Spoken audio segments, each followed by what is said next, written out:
wanted to talk to you about affiliate marketing and adjusting.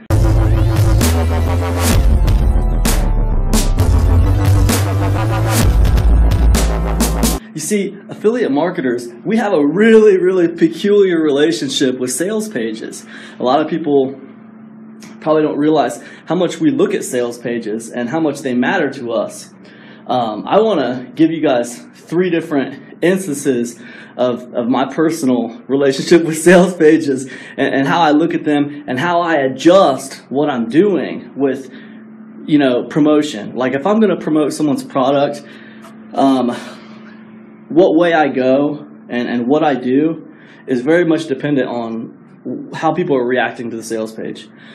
Kevin says, yep, they need to adjust or get out. They should go with online ordering and distribution too. I think you're right, man. I think you're right. I'm not a video game guru by any means, but I know one thing. I would rather just buy it from my couch than go to the video game store. And I'm guessing a lot of other people are like that too, because it's just like movies, man. I mean, we don't go rent movies anymore. We go, we just get Netflix or we get Hulu or whatever. Anyways, so yeah, back to what I was talking about. The sales pages matter. They matter to me. I mean, I can only speak for myself, but I'm guessing most affiliate marketers are about like me. They matter. And it's not like I could plan like a promotion and then I could just line up my autoresponder. I could just line up broadcast messages. I could just schedule them out for like a week to promote one product. But I won't get as many sales as I should if I do that, right? What I need to do is I need to send some traffic and see what happens. And I also need to monitor the sales page and the EPCs it's getting from everybody else, because I want to see what the sales page is doing for everybody else, right? Let me just put this up here for a second because I'm getting tired of holding this thing. Can you guys hear me okay? Let me know if you guys can hear me all right here. So I want to see what's happening with the sales page and the conversion rates, right? I'll give you 3 examples. 3 examples of things. 3 examples of things I've experienced, right? 3 examples. So the first one is, look, let's assume that the product that we're promoting is a great product. It's a great product, all right? We love it. It's a great product. We know it's going to help our audience. Let's assume that, all right?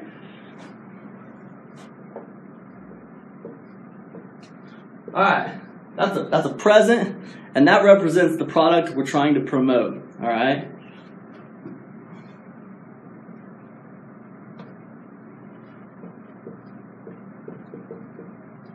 This wall, this barrier represents the sales page, all right?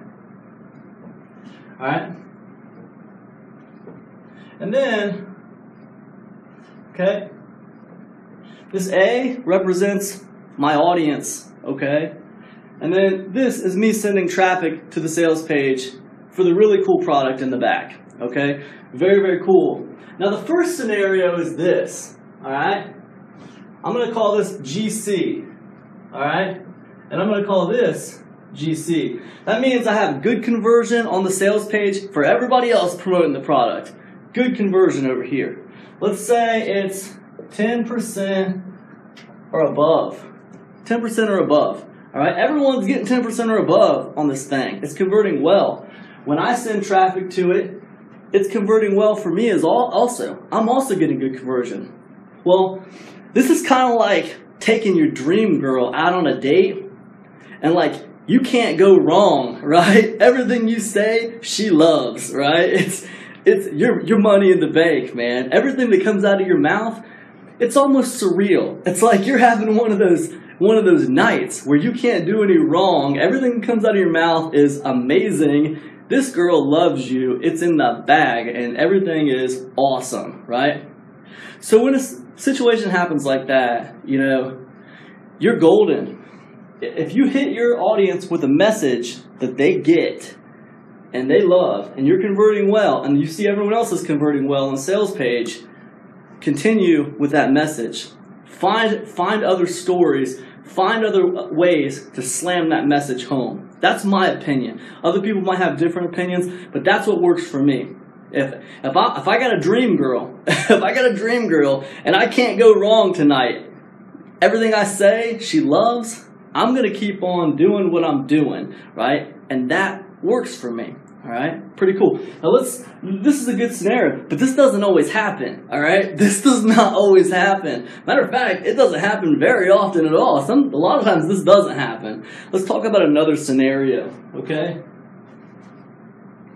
hold on just a second, guys. I want to get something to drink.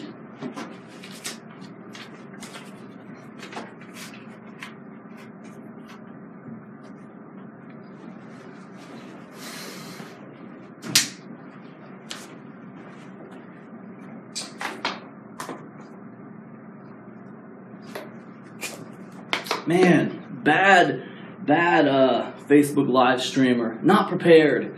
Bad Facebook live streamer. All right, cool. Let's thanks for putting up with me, guys. All right, so let's get rid of this. Let's go to doomsday scenario, okay? Let's go to our doomsday scenario. And I call it doomsday scenario, but guess what? It happens all the time. So I don't know how much of a doomsday scenario it is because it's always happening. All right, doomsday scenario. Right? Sales page, less than 10%, right? Bad conversion as well. Bad conversion, less than 10%. And look, let's be honest, with these doomsday scenarios, many times, we're not even talking about less than 10%. We're talking about less than like 2%. It's horrible, right? It's horrible. Now look, here's one thing we got to remember, okay? So we have a horrible sales page. It's not converting for anybody, all right? No one's getting it to convert. It's not converting for you, all right? Now this is a situation where it's important to remember that the product is good. You like the product. There's a reason why you're promoting it. You feel like it's going to help your people, okay? So in this situation, even though you feel like this is going to help your people, you're still a business. You're still running a business. Now, obviously, what's happening here is this product, although it might be really good, it has a very bad sales page. There's a couple things you can do as a affiliate marketer. Number one, this is assuming you don't want to pull out. You can always pull out. If it's not working for you, you can always pull out. And many affiliate marketers do. They just pull out. It's not working. Whatever, I'm moving on. Many of them do, and I don't fault you for that. But what if this is a really good product, you know it's going to help your people, and you don't want to pull out? You want to help the product vendor sell this product. You know it's going to help people. All right, so here's two things that I do in this kind of a situation. Number one, I'll reach out to the product vendor. And I will say, hey, listen, man, your conversion rates are really low. It's hard to sell this thing. Could you, maybe you should consider adjusting your sales page. Could you adjust your sales page? And maybe give them a couple of pointers on how you think they might adjust their sales page. Now, look, it's their product, and you have to be careful how you pose that. It's their rodeo, man. It's not your rodeo. It's their rodeo. So, you could offend people, you can piss them off, whatever, do whatever you want to do. That's one thing you can do. But the fact is, if you stand to make money, and you're trying to help them make money, and you're sending them a lot of traffic and it's getting wasted because of a crappy sales page, that's one thing you can do. Reach out to them, ask them to consider adjusting, maybe give them a few pointers. Here's the other thing that you can do, and this is a little bit more helpful because you don't have to worry about the product vendor. The other thing you can do is you can take it into your own hands. And what you can do is you can just tell your audience, dude, check it out. The sales page on this product sucks. All right? It absolutely sucks. I've already reached out to the product vendor and let them know this. It is what it is, The fact of the matter is, don't judge a book by its cover. This product can help you. It will help you. It's worth your time and it's worth your money. Here's why. So you go the extra effort to connect the dots for your affiliate, for your audience. Connect the dots for your audience. So that way they don't care about the sales page. You've already connected the dots for them. They understand how this product can help them, why this product can help them. You've essentially done the job of the sales page because the sales page is not doing its job, right? So this is another thing you can do when you have bad conversion here, and then you also have bad conversion personally, okay? So that's another thing you can do, right? Own it. The sales page sucks, all right? It's proven to suck. It has a history of sucking, but this is why you need this product. Boom, boom, boom. Do the job of the sales page yourself for your audience, okay? That's what I do with these doomsday scenarios, right? If it's important to me to sell the product, if I feel the product can really help my people, this is what I'll do, right? Now let's go through a third scenario. And this one's hard. This one's hard because this one's going to require you to swallow your ego a little bit. This is going to require you to admit you're not perfect. Okay? So this one, and look, I'll be honest with you, this one happens to me a lot because I take chances with my audience. You know, I go out on a limb, I try new things, and the reason I do that is because I'm interested in disruption. I'm interested in doing things different than other people because it helps me stand out. It gives me attention, and when you're in a sea of X's, you want to be the O, okay? So that's why. I'm always thinking outside the box. That's helped my business since the beginning, thinking outside the box. But when you take chances, you have to be willing to understand when things didn't work, and you have to be willing to adjust. So here's the third scenario real quick for you. So let's say we got good conversion. Oh, up here. Good conversion. 10%. 10%, above 10% on the sales page. And then what we got going on over here? Bad conversion. I can't sell any of them. Everybody else is selling them. I can't sell them. What's happening? What's going on? That sucks. Because every time I send an email, or every time I produce a video or make a piece of content, I feel like it's awesome. Right now, I'm doing this for you. I feel like it's an awesome video. Oh my God, I talked about GameStop. I segued it into my affiliate marketing message. Holy cow, I'm a genius. But no, man, I'm not a genius. I'm just a normal guy who takes chances. And even though I might be really proud of what I do, maybe I can be a little overconfident too. And maybe it's not as awesome as I thought it was. So when I have something that's proven to sell, all right, it's proven to sell.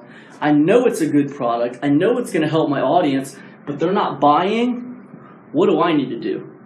I need to adjust my message. I need to hit them up from a different angle. All right, the angle I was using is not working. All right, I actually made a book about this called Offer Kings a while back, and it basically taught you 10 different angles to sell the exact same product, right? So you were trying to sell a product, and it gave you 10 different angles to use to sell this product. Now, look, not all angles work for your audience, all right? They're not feeling it, right? I'll tell you, I'll give you an example. A good friend of mine, Arun, just released a ClickBank product reviews product. If you're interested in that, I'll put a link in the description. But it was a really good product. I really liked it. He's a great writer. He did some great reviews, and he's selling them PLR rights, so people can actually, buy the rights and use these reviews on their blogs or convert them into podcasts or convert them into YouTube videos or whatever, right? So good quality stuff. And I see that his conversion rate on the sales page is great. It's above 10%. I think it was like 11% today last time I checked. But I couldn't sell it. I wasn't selling it. I sold like 1 or 2 copies, right?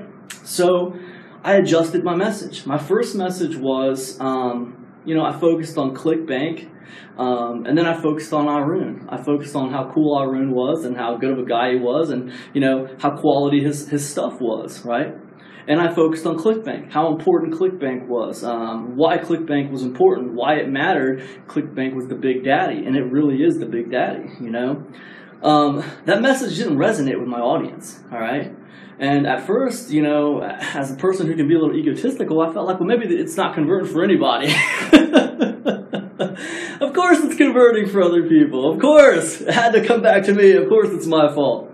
So, so it was converting fine. So I had to adjust my message. And my second message, when I adjusted my angle, I went for a different angle. What I did was I adjusted it to niche selection, because niche selection, it's something that a lot of people have trouble with. You know, new guys that are just beginning, they're just starting out, they have trouble picking a niche. It's something that they struggle with. So, Arun put out some really cool reviews on products, but they were in a few different niches. They weren't all in the same niche. They were in several different niches. So my second thing was I wanted to show people how could you not just, if you bought this product from Arun, how could you use this, and not just use some of them? Like, let's say you're in the walking for fitness niche. Well, all of Arun's reviews aren't going to help you. Now, could you just use one of those reviews and make your $10 back? Yeah, of course. Of course you could. You just had to sell one of the product and you'd make your money back. But, when you buy something, you'd like to be able to use all of it, not just a part of it, right? And I think that was a hesitation for a lot of people, I can't use all of that. I can only use maybe 3 of those articles because none of that other stuff is in my space. So my second angle was a niche selection angle, and what I wanted to do was I wanted to show people how they could actually just work out any niche they wanted to, right? Just not even select a niche, right? Just not even select a niche at all, right? You could just work out of anything, right? And we do this with list channels, with list blogs. We do this with several different ways. We do this by targeting emotion. We do this by targeting life skills. We do this by targeting things and having a common denominator on our blog or on our YouTube channel or on our podcast, a common denominator that's not the niche. It's not the subject. If the common denominator on my podcast is motivational stories, well, guess what?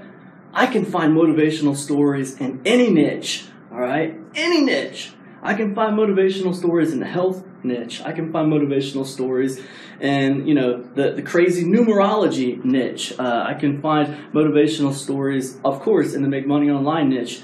I can find them anywhere, right? So motivation is a life skill. Motivation is a life skill. Now I can take a life skill like that and I can make that my common denominator. That is my niche. My niche is motivation, right? And now, man, now I'm like water, my friend. Like Bruce Lee says, be like water, right? That's it, right? And that was my angle. And that resonated with my audience, and I started making more sales on the product. If I would have just gave up, I wouldn't have made those sales, okay? But all I had to do was reposition. All I had to do was find a different angle to approach the problem. You see, I can do that because I believe in the product. Not only do I believe in the product, I believe that the product can help my audience, all right? Now, if I believe the product can help my audience, and I see other people are selling it, then the problem is mine. I need to fix me. I need to fix my message. I need to change it. I need to re-angle it somehow. I need to adjust, right? So anyways, that's the story. That's the story I wanted to tell you. 3 different ways, 3 different scenarios that you can run into as an affiliate marketer, and 3 different ways to handle those things. It's the peculiar relationship that affiliate marketers have with sales pages. Anyways, I hope you guys are doing amazing out there on this fine Thursday afternoon. I think that's all I got for this one. Hope everybody's doing great. Man, I would love it, absolutely love it, if you shared my video. If you took this, actually, everybody here, do me a favor right now. Share this. Share this to someone who you think it would help. All right? Share it to someone who you think it would help. And I would appreciate you. I would appreciate you for it. All right? I would say I dance at your wedding, but I don't dance. And it probably wouldn't be fun to watch. So anyways, man, I hope you guys are doing amazing out there. I hope you have a great day. Stay warm. I'm in Ohio here, and it's pretty cold outside. But stay warm, and have a good one, man. Don't work too hard. Peace, everybody.